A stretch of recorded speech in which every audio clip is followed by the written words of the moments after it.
श्रीमद् भगवद्गीता अध्याय 3 कर्मयोग। अर्जुन म्हणाले, हे जनार्दन, जर तुम्हाला कर्माच्या तुलनेत ज्ञान श्रेष्ठ आहे हे मान्य आहे, तर मग हे केशव, मला या भयंकर कर्मामध्ये का नियुक्त करीत आहात?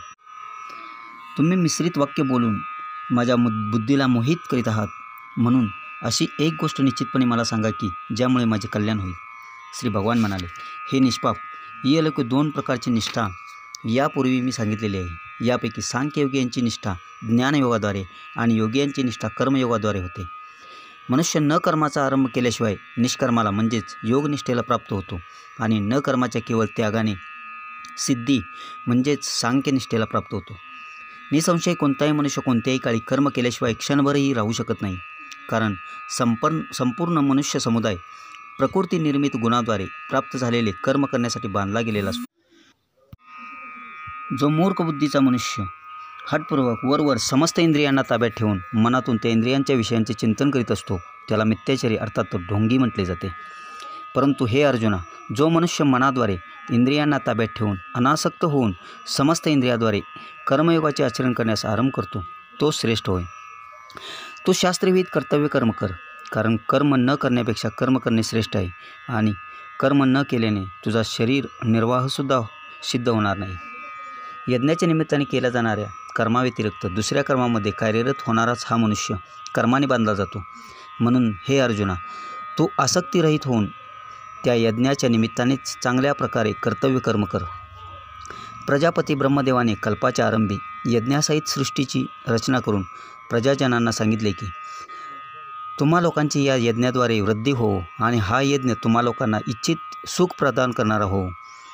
तसेच तुम्ही या यज्ञाद्वारे देवांना संतुष्ट करा आणि ते देव तुम्हा लोकांना संतुष्ट करतील.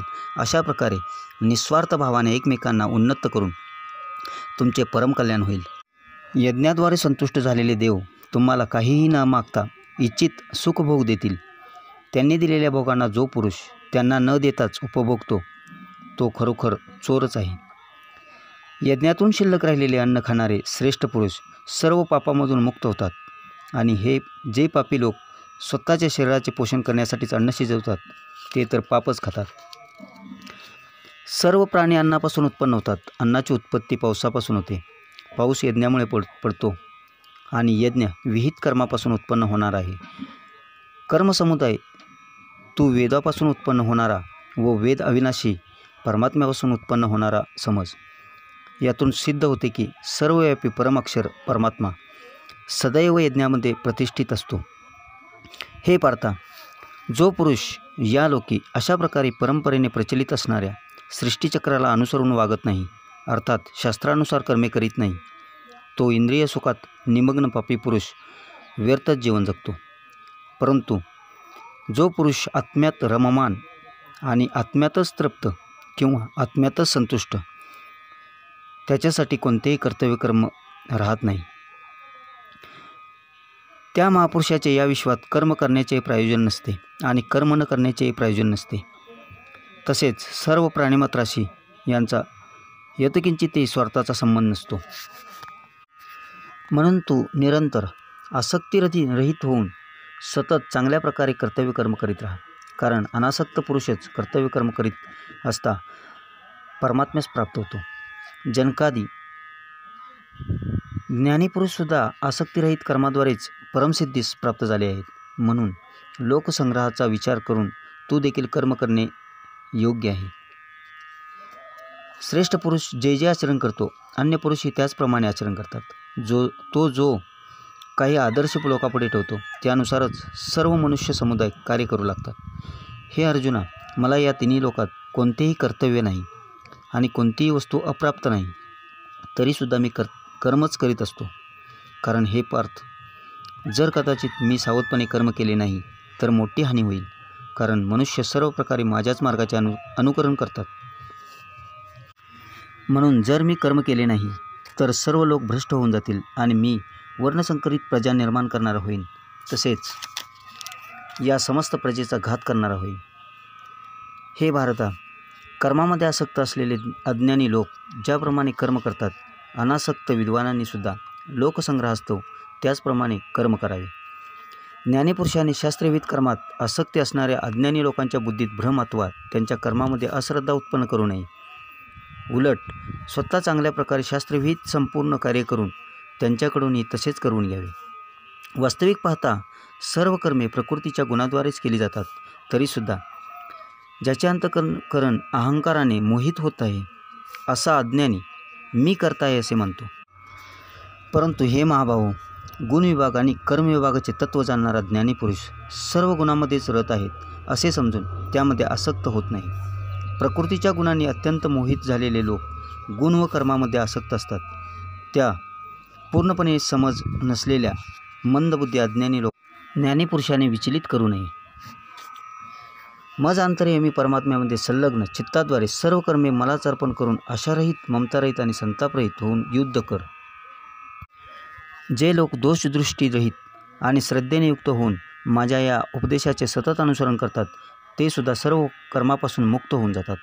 परंतु जे लोक माझ्यात दोष पाहून माझ्या या उपदेशानुसार वागत नाहीत त्या मूर्खांना तू सर्व ज्ञानास मुकलेले आणि भ्रष्ट झालेलेच समज. सर्व प्राणी प्रकृतीला प्राप्त होतात, अर्थात त्यांच्या स्वभावानुसार कर्मे करतात. ज्ञानीपुरुषसुद्धा आपल्या प्रकृतीनुसारच व्यवहार करत असतो. मग यात कोणाचा हट्ट काय करू शकेल.